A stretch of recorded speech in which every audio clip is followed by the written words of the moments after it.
Alright, so I thought it over, and I'm not going to be covering the Super Sentai miniseries leading up to Ryu Soldier. And I'm just going to be focusing on ZO for the next couple of days. Why? Because it's mostly just fight scenes. The Super Sentai thing, while still fun and good, it's mostly just fight scenes. And yeah, you're just like, oh, I can see how that fight scene went, and how that fight scene went. Although one reason I could definitely recommend it, every one of our focus characters is constantly telling leftovers, aka Takaharu from the Ninja, to basically they're always just telling him to shut up, which I always love. Since yeah, leftovers is the worst. Yeah, basically they're treating Takaharu like anybody who's seen the Marvel Netflix shows. Takaharu is basically he's basically Danny Rand, and he's basically Danny Rand. Just everybody hates him. Everybody is constantly reminding him of how much of an idiot he is, and uh, they're not wrong. Takaharu is one of the worst Red Rangers. Prove me wrong. But yeah, aside from that, it's just fight scenes and also some very obvious foreshadowing if you know a little thing about, if you've seen both Sentai and Power Rangers. Okay, yeah, basic premise is that a whole bunch of Super Sentai members were gathered on planet Nemesis, which, for anybody who's seen Zoo Ranger, was the planet that Bandora and her gang were originally sealed on back after they nearly wiped out the dinosaurs by Daijujin. And yeah, these rangers are called to planet Nemesis by a spunky little sorceress named Rita. Subtle. And yeah, she's basically having them basically compete to grab power stones that apparently will grant the winning team whatever wishes they want. And yeah, it's fairly obvious that Rita's up to no good. Basically, the only thing that's missing for this thing is for her to be sponsored by Krispy Kreme. So yeah, just go watch. Just go watch it. It's fun. You'll see it coming from a mile away. Uh, uh, all right. Well, what you won't see coming from a mile away is today we're going to be talking about Kamen Rider Zeo episodes 23 and 24. Basically, yeah, just covering the entirety of the Kikai arc. And yeah, what it means for the overall show. So starting off, Sogo's got himself makeup exams because, well, in case you haven't noticed, Sogo's kind of dense. So while he's studying his brains out, he passes out and has himself a dream. And yeah, just like the previous times where he's had dreams, where he encountered Shinobi, and yeah, where he's encountered Shinobi. Yeah, this time his dream takes him to the year 2121, where he encounters a robot who's taking up the identity of Kamen Rider Kikai. Basically, well, I shouldn't even say anything about what happens in 2121 because overall it's kind of pointless. But yeah, this robot, Rento, yeah, that's it. Basically, Rento is a he's a machine who protects humanity, what's left of humanity, as Kamen Rider Kikai. And then just as Sogo wakes up, there's another rider out of the loose, another Kikai. But nobody, no one, not the time jackers, not White Waz, nobody knows where another Kikai came from. And what's even more confusing is that even after they managed to defeat another Kikai, there's no contract holder showing up, so no time jacker to reset the another ride watch. Yeah, another Kikai is just a complete anomaly. Yeah, what was going on before is that every time another Kikai was defeated, the bug, the wood bug that was his faceplate was the real another rider. He would just go and just attach himself to a tree and use that as the body for another Kikai. But yeah, again, nobody knows where this another rider came from. There's no another ride watch, no contract holder. So even if they could beat him, there's no way to get the ride watch from him. No real way to extract the power of Kikai. Well, they managed to keep on smacking him. They keep smacking another Kikai a couple of times, and Sogo still has dreams about 2121, where he sees that, well, because of the enemy faction that Kikai fights against, he was reprogrammed into basically reverting to his original program. Yeah, basically, it's kind of like, well, for lack of comparison, well, yeah, it's basically the Terminator. And Kikai is basically He's the T-800 for Terminator 2. He was, well, not really reprogrammed per se. He apparently discovered. He apparently just decided to protect humanity from the from the from the enemy faction. Again, it's irrelevant, so I'm not really going into much detail here. But all right, the more times Sougo has these dreams, another Kikai shows up. Until eventually Schwartz manages to figure out what's going on with it and discovers the bug that is essentially another Kikai. So, in order to get the powers of another Kikai, he attaches the bug to who basically becomes another Kikai. Yeah, once he's attached to a proper human host, Schwartz is able to get his hands on the another Kikai on the Kikai Another Watch. And yeah, basically just subjugate. It's not just Schwartz who's responsible for this. Ora was the one who planned this with him. It's revealed in episode 24.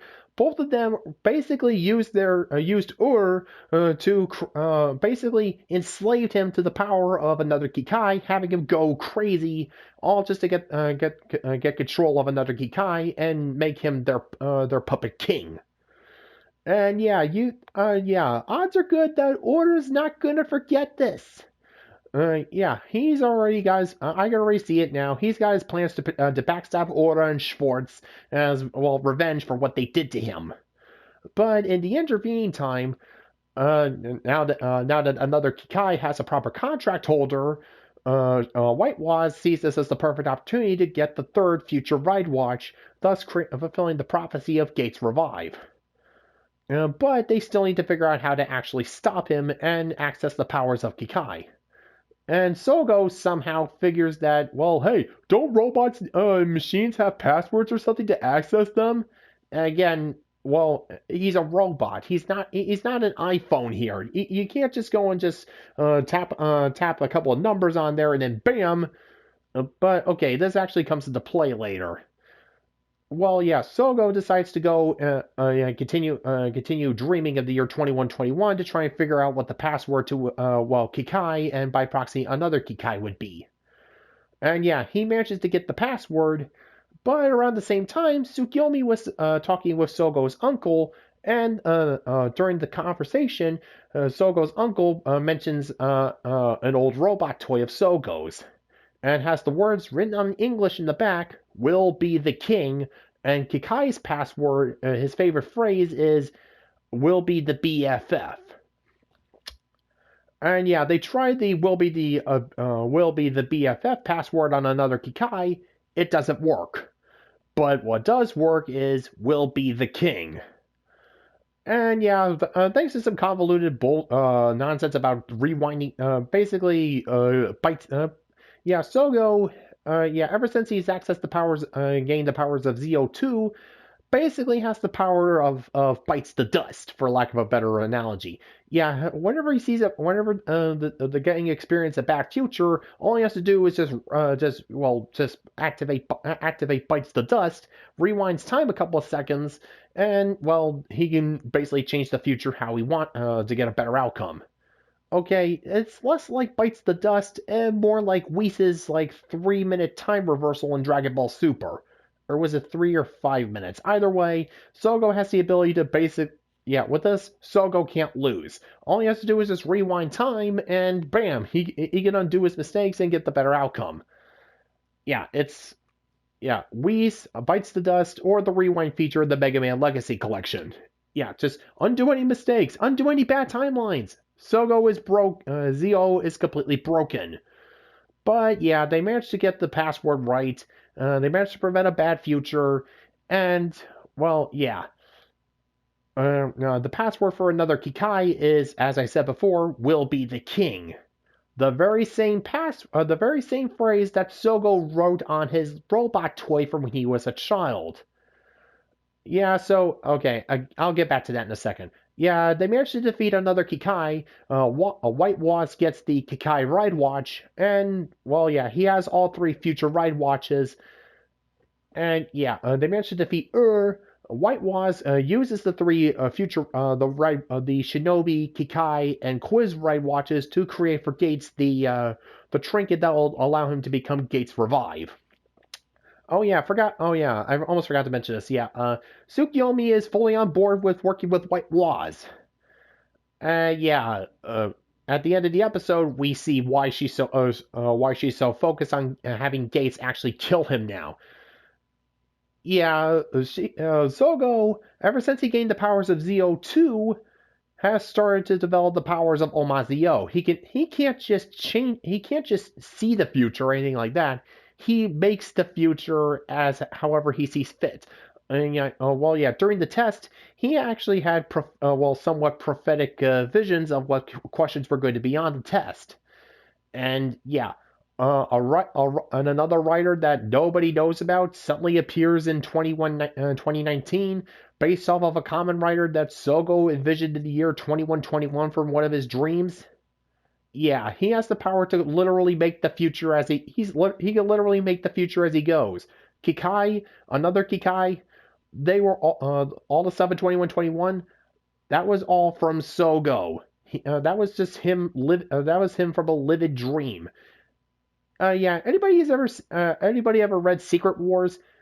Sogo is basically the Beyonder. Basically, what happened when Doctor Doom took the powers of the Beyonder. He can create. He basically has the powers of a god at this point. And all the things with Kikai, that was just his weird subconscious doing whatever it wanted and just creating something, from nothing. Yeah, it's Zo is pure unbridled chaos.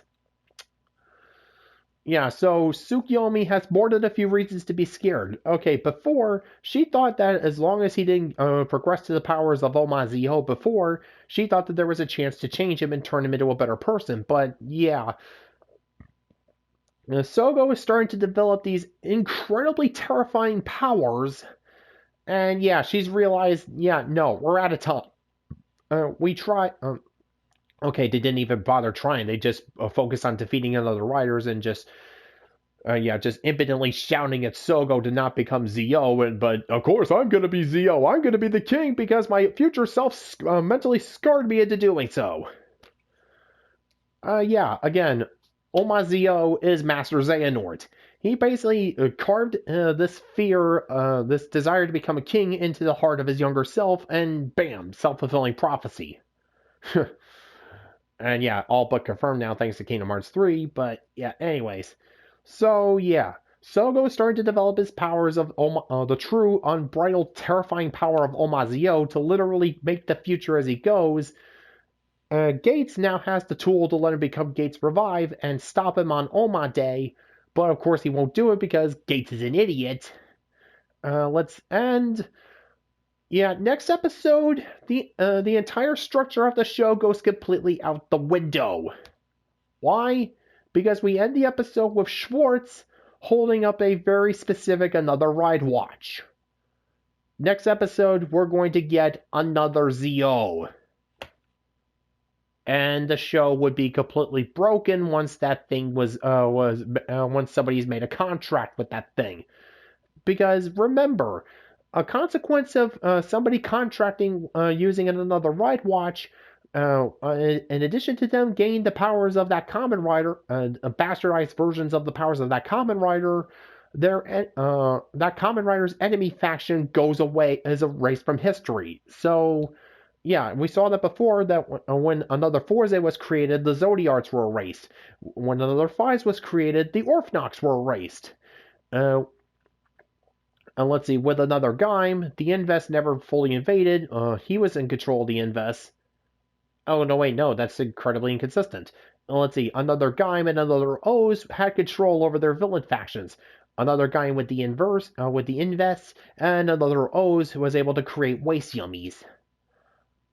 So, again, this show is incredibly inconsistent. Nice work. But yeah, next episode we're gonna get introduced to another ZO, who I'm going to assume, is going to be, basically the main antagonist at this point. He can access the power. We've seen in the previews that he can access the powers of all the previous another riders that were created, or at least the main ones. We don't see him become another Ryuga because another Ryuga was completely broken. So yeah. And from what little we can tell, apparently the contract holder has a massive grudge against Sougo. Not sure who he is, not sure what history he has, but yeah. But of course, even though another ZO is around, the Sougo is still Kamen Rider ZO because the show's broken, the rules are broken, and nobody's following them anymore. Ugh. But yeah, Gates Revive is almost up, and oh yeah, even though apparently White Waz has all three future ride watches, we're apparently not done with the future Kamen Riders because apparently there's thanks to some leaked information, White Waz will apparently get a super form thanks to the powers of Kamen Rider Ginga. But yeah, this show's in case you haven't noticed, this show is more than a tad bit of a mess. So yeah, we have Gates Revive, Sogo's developing powers, another ZO, and who's most likely going to betray the other two Time Jackers. And we still have some more another riders left to take care left to clear off for the board. Let's see, we have another Agito. Yeah, still wondering how they're going to skirt their way around that one. Another Ryuki, and no, another Ryuga doesn't count because we didn't get the Ryuki Ride Watch. Let's see, another Blade, another Hibiki, another Kabuto, another Kiva, another Decade. Yeah, another Decade is still a major question mark there. Let's see, and let's see. Oh yeah, another Drive. So yeah, aside from another Ginga and another ZO, we have ourselves at least 8 more main and other riders to deal with before we get to the finale. So we're gonna see how that turns out. Yeah, I'll try to be more on schedule from now on. Although, yeah, until Ryu Soldier shows up, I'm just gonna be covering ZO. No point in just covering fight scenes. See ya!